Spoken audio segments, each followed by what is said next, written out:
শালা এটা কি লেখা আছে? পড়তেও তো পারি না, আমাকে দিয়ে দিলে। যাই, এই লোকটা বসে আছে, একটু জিজ্ঞেস করি তো। আচ্ছা কাকা, এখানে কি লেখা আছে একটু বলে দাও তো, পড়তে পারি না। 10 টাকা দিলে বলবো। দেখো পয়সা ময়সা আছে, দেখি খুঁজতে পাইছে। আচ্ছা দাদা, বলো দাদা কি লেখা আছে। 10 টাকা দিলে বলবো। আবার 10 টাকা? বলো কি লেখা আছে। 10 টাকা দিলে বলবো। আবার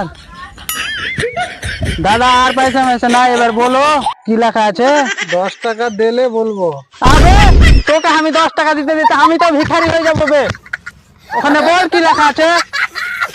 আরে বোকা চোদা, এখানে তো লেখাই আছে 10 টাকা দিলে বলবো।